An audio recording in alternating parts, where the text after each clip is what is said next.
শুভ্র চাপা স্বরে বলল, এত গভীরভাবে আমাকে কেউ চায়নি এর আগে রোদ, কেউ ডাকেনি আমায় এত গভীরভাবে। কেন ডাকবে? এভাবে বলা আর ডাকার অধিকার শুধুই আমার।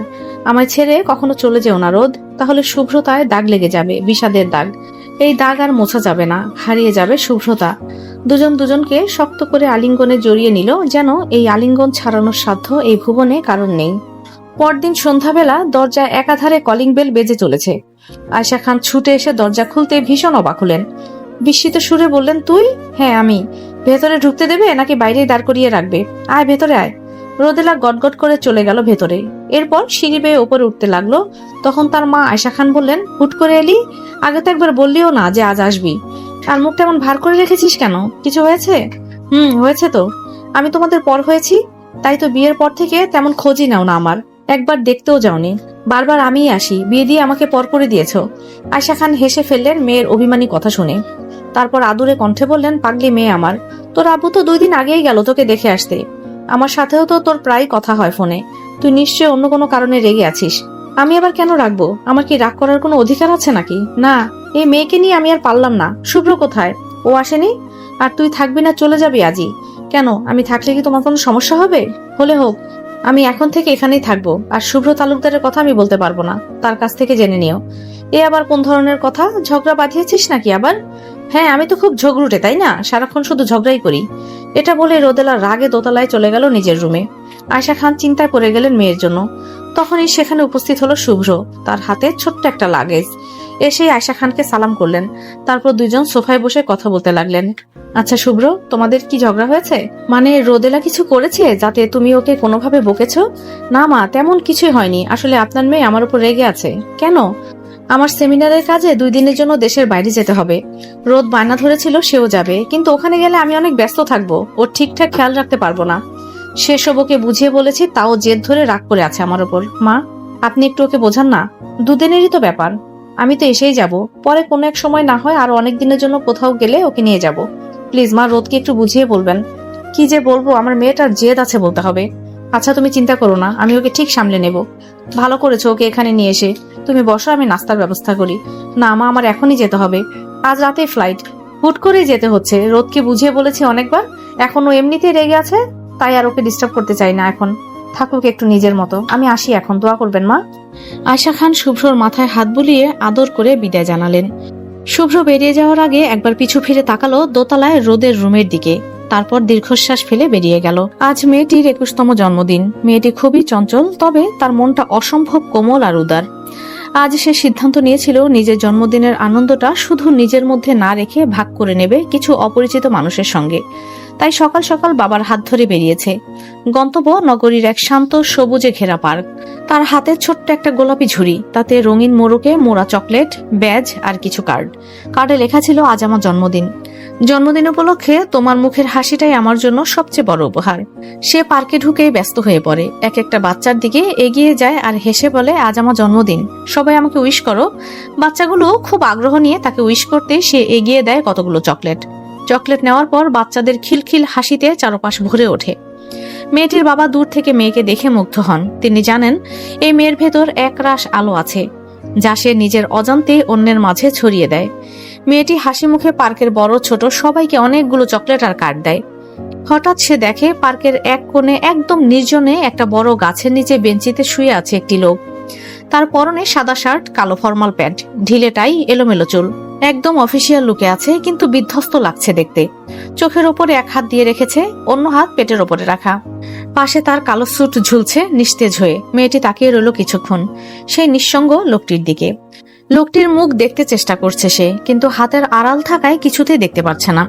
ঘুমোচ্ছে ভেবে ডাকও দিতে পারছে না। তখনই পেছন থেকে বাবার গলা শুনতে পায়, রোদেলা, দেরি হয়ে যাচ্ছে মা, ফিরে আসো। রোদেলা তড়িঘড়ি করে সামনে এগিয়ে আসে ছেলেটির দিকে। কিছু না বলে 3টি চকলেট বের করে আস্তে করে রেখে দেয় তার পেটের ওপর। তারপর ছোট্ট একটা কার্ডও রেখে দেয়। তারপর ছুটে যায় সে বাবার দিকে। যেতে যেতে আবারও 1-2জন বাচ্চাকে চকলেট দেয়। ঠিক সেই মুহূর্তে শুভ্র চোখের ওপর রাখা হাতটা সরিয়ে নেয়। সে দেখে নিজের শরীরের ওপর রাখা চকলেটগুলো। ভুরু কুঁচকে তাকায় সেদিকে। তৎক্ষণাৎ উঠে বসে আর সামনে তাকিয়ে দেখতে পায় লাল শাড়ি পরিহিতা এক রমণী ছুটে চলে যাচ্ছে। পেছনে থাকায় মেয়েটির মুখটা দেখতে পাচ্ছে না সে। মেয়েটা যেতে যেতে আরো কয়েকজনকে চকলেট আর কার্ড দিচ্ছে। শুভ্রর কেন যেন মেয়েটার মুখটা খুব দেখতে ইচ্ছে করছে, কিন্তু দেখতেই পারছে না। রোদেলা গাড়ির দরজা খোলার আগে হঠাৎ পেছনে ফিরে হাসে একটি বাচ্চার দিকে তাকিয়ে, আর তখনই শুভ্র স্পষ্ট দেখতে পায় তার মুখ। গায়ের রং কাঁচা হলুদের মতো উজ্জ্বল, চোখে প্রাণ আর ঠোঁটে একরাশ চঞ্চলতা। শুভ্রর চোখ আটকে যায় সেই হাসিতে, আলো ছড়ানো সেই হাসি, মন মাতানো দীপ্তি। শুভ্র শুধু নিঃশব্দে তাকিয়ে রইল। রোদেলা গাড়িতে উঠে চলে গেল। শুভ্র আবার তার হাতে থাকা চকলেটগুলোর দিকে তাকায়। চোখে কোনো অভিব্যক্তি নেই, তবুও ভেতরে কোথাও যেন খুব ক্ষীণভাবে কিছু একটা নড়ে ওঠে। শুভ্র ভার্সিটির ক্লাস শেষে প্রতিদিনই সেই পার্কে গিয়ে বসে থাকে, তবে তার কোনো উদ্দেশ্য থাকে না, শুধু একটু নিরিবিলি একা একা থাকতে চায় সে। রোদেলাকে সেদিন দেখার পর থেকে সে প্রতিদিনই পার্কে বসে অপেক্ষা করে আবার কখন রোদেলাকে দেখতে পাবে। তার কারণ সে জানে না, তবু অপেক্ষা করে। যখন আর দেখতে পায় না তখন আবার দীর্ঘশ্বাস ফেলে ভাবে সে বৃথাই অপেক্ষা করে। কেউ আসবে না তার কাছে, সবাই শুধু তার জীবনে এসে ঝড় তুলে চলে যাবে, পাশে কেউ থাকবে না তার। 2 বছর পার হয়ে গেছে তার ভালোবাসার মানুষটি তাকে ছেড়ে যাওয়ার। এখনো সেই বিষাদের যন্ত্রণা তার বুকে বাসা বেঁধে আছে, দূর করতে পারছে না কিছুতেই। 1 বছর পর্যন্ত অনেক পাগলামি করেছে সে, আবার কখনো একলা ঘরে নিজেকে বন্দি করে রেখেছে। কিন্তু বাবা মায়ের আদরের একমাত্র সন্তান হওয়ায় মা বাবা সর্বক্ষণ তার চিন্তায় বিভোর থাকে। মায়ের কান্না আর আকুতিতে সে নিজের মাঝে গড়ে ওঠা বিষাদের দহনকে দূর করতে চায়, তাই নিজেকে ব্যস্ত রাখতে আবারও কাজে ফেরে, কিন্তু সেখানেও মন বসাতে পারে না ঠিক মতো। এভাবেই চলছিল তার দিন। কিন্তু বহুদিন বাদে হঠাৎ পার্কে তাকে চকলেট আর কার্ড দিতে যাওয়া মেয়েটির দেখা পেয়ে যেন বুকের ভেতর শান্তি অনুভূত হলো। সে জানে না কে এই মেয়েটি, কি তার নাম। 2 দিন পর শুভ্রর মধ্যে হঠাৎ করেই যেন বই পড়ার প্রতি এক গভীর নেশা জেগে উঠেছে। মনের গভীরে জমে থাকা বিষাদের ভার কিছুটা হালকা করতে, নিজের একাকিত্বের যন্ত্রণা থেকে মুক্তি পেতে বই যেন তার কাছে এক নীরব আশ্রয় হয়ে উঠেছে। শুধু সাবজেক্ট বা পেশাদার বই নয়, এখন তার আগ্রহ জন্মেছে গল্পে, থ্রিলারে, ফিকশনে, এমনকি কিছু হালকা দর্শনের বইতেও। তাই আজ সে এলো শহরের একটি বড় বুক স্টোরে। স্টোরটা খুব বড়, শান্ত, আর চারপাশে মিশে আছে নতুন বইয়ের অদ্ভুত টান। শুভ্র ধীরে ধীরে বিভিন্ন র্যাকের মাঝখানে হাঁটছিল, চোখ বোলাচ্ছিল মলাটে মলাটে। মাঝে মাঝে কোনো বই তুলে দেখে আবার রেখে দিচ্ছিল। অল্প অল্প করে সে যেন বইয়ের মাঝে ডুবে যাচ্ছিল। ঠিক এমন সময়েই পাশের কর্নার থেকে এক কণ্ঠ ভেসে আসলো। আমি মনে করি যারা বেশি নিঃসঙ্গ তাদের জন্য বই হচ্ছে সবচেয়ে কাছের বন্ধু। বইয়ের চরিত্র, কাহিনী বা বর্ণনা যখন নিজের জীবনের প্রতিচ্ছবি খুঁজে পাওয়া যায়, তখন মনে হয় আমি একা নই, আমার কষ্টও কেউ বুঝতে পারছে। কথাটা শুনে শুভ্র সেদিকে তাকিয়ে দেখতে পায় সেদিন পার্কের সেই মেয়েটি, যে তাকে চকলেট আর কার্ডটা দিয়ে গিয়েছিল। সে লাল শাড়ি পরিহিতা মেয়েটি। সে বই হাতে নিয়েই তাকিয়ে আছে রোদেলার দিকে। রোদেলার মুখে স্নিগ্ধ হাসি। একের পর এক কথা সে বলেই চলেছে। শোন, একটা সম্পর্ক নষ্ট হয়েছে মানে ভালোবাসা মরে যায়নি। ভালোবাসা আবার আসবে, নতুন রূপে, নতুন সময়ে, হয়তো আরো গভীরভাবে। হয়তো তোকে নিজের সাথে এমনভাবে আষ্টে পৃষ্ঠে জড়িয়ে নেবে যে তুই তার থেকে কখনো দূরে যেতেই পারবি না, সেও কখনোই তোকে তার থেকে দূরে যেতে দেবে না। তখন তার পাশের মেয়েটি বলল, বাবা, ভালোবাসা সম্পর্কে তোর এত জ্ঞান কিভাবে হলো? কখনো তো কাউকে ভালোবাসিসনি, বা হয়তো বেসেছিস কিন্তু প্রকাশ করিসনি। কত কত প্রপোজাল ফিরিয়ে দিয়েছিস, তাহলে এত কিছু বুঝিস কিভাবে তুই? কে বলেছে আমি ভালোবাসিনি? আমিও ভালোবেসেছি, তবে অন্যের ভালোবাসাকে। অন্যদের ভালোবাসা দেখতে আমার বেশি ভালো লাগে, আর সবচেয়ে বেশি ভালোবাসি আমার আব্বু আম্মুর ভালোবাসাকে। তাদের কাছ থেকেই তো এত কিছু জানতে পেরেছি, অথচ তাদের দেখলেই মনেই হয় না যে তাদের অ্যারেঞ্জ ম্যারেজ। তাই তো আমি ঠিক করেছি আমি আব্বু আম্মুর পছন্দে বিয়ে করব, তারপর স্বামীর সাথে জমিয়ে প্রেম করব। তাহলে এই ব্যাপার, তাই তো বলি তুই কখনো কোনো রিলেশনে কেন যাসনি? অনেক কথা হয়েছে, এবার আসল কথা বলি। ওই ছেলের কথা মাথা থেকে একদম সরিয়ে দে। তাকে দেখিয়ে দে সে তোকে ঠকিয়ে গেছে বলে তোর জীবন থেমে যায়নি। তুই তার বিরহে কেন নিজের জীবন নষ্ট করবি? বরং নিজেকে এমন সুখী কর যাতে সে নিজেই তোকে ছেড়ে যাওয়ার জন্য আফসোস করে সারা জীবন। 2 বান্ধবীর কথোপকথন পুরোটাই শুনল শুভ্র। সে কথাগুলোর অর্থ খুঁজতে এতটাই মগ্ন হয়ে আছে যে এই মুহূর্তে সে টেরই পায়নি কখন রোদেলা সেখান থেকে চলে গেছে। ঘোর কেটে গেলে সে খুঁজতে লাগলো রোদেলাকে চারপাশে, কিন্তু আর দেখতে পায়নি। এভাবে প্রায় হুটহাট করে কোথাও না কোথাও শুভ্রর রোদেলার সাথে দেখা হয়ে যায়, কিন্তু রোদেলা শুভ্রর উপস্থিতি কখনোই টের পায় না।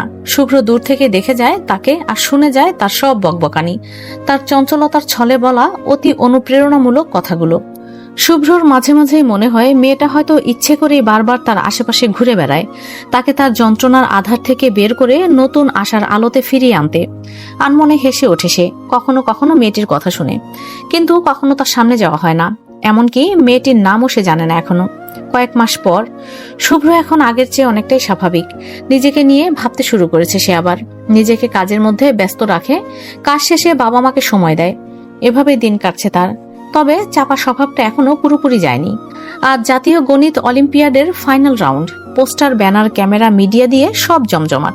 শুভ্র চুপচাপ বসে আছে তার নিজস্ব ডেস্কে। তার চোখে মুখে এক ধরনের গর্ব ও চ্যালেঞ্জের ঝিলিক। সে এই অলিম্পিয়াডের বিশেষ বিচারক। বাকি বিচারকদের সে একটা চ্যালেঞ্জ ছুড়ে দিয়ে বলেছে, আমি এমন একটি প্রশ্ন রেখেছি যা একজন সাধারণ প্রতিযোগী তো দূরের কথা, এখানে উপস্থিত অসাধারণ বিচারকরাও এসে থেমে যাবে। এটা শুধু কোনো গাণিতিক বুদ্ধির লড়াই না, এটা যুক্তি, ধৈর্য আর গভীর বিশ্লেষণের পরীক্ষা। বাকি শিক্ষকরা হেসে বলে, এরকম চ্যালেঞ্জ ভালো, দেখা যাক কেউ পারে কিনা। শুভ্র মনে মনে বলে, শেষ প্রশ্নটা এমন ভাবে ঘুরিয়ে পেঁচিয়ে দিয়েছি, বেসিক ম্যাথ দিয়ে পারা যাবে না। দেখি কার এত এত ক্ষমতা যে প্রফেসর শুভ্র তালুকদারকে চ্যালেঞ্জে হারায়। এখন অলিম্পিয়াডের ফলাফল দেখার মুহূর্ত। অফিস রুমে শুভ্র সহশিক্ষকদের সঙ্গে বসে ফলাফল দেখছে। প্রথম থেকে পঞ্চম পর্যন্ত সবাই অনেক ভালো করলেও কেউ শেষ প্রশ্নের উত্তর দিতে পারেনি। সবার খাতা ফাঁকা বা ভুল যুক্তি।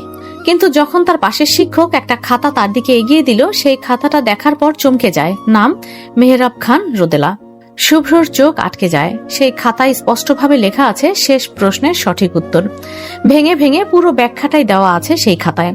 শুভ্রর ঠোঁট কাঁপে, চোখের কোণে এক অদ্ভুত বিস্ময়। তার কণ্ঠে উচ্চারিত হলো ইম্পসিবল। সে নিজের তৈরি ফাঁদে নিজেই হার মানে। বাকি বিচারকরা তাকে উদ্দেশ্য করে বলেন, প্রফেসর শুভ্র তালুকদারকে তবে হার মানতেই হলো। এরপর শুভ্রকেই আমন্ত্রণ করা হয় বিজয়ীকে পুরস্কারটা নিজের হাতে দেওয়ার জন্য। কিন্তু শুভ্র রাজি হয়নি কিছুতেই। তার ভালো লাগছে না এই মুহূর্তে, তাই সে একা একা নিজের কক্ষে এসে বসে আছে।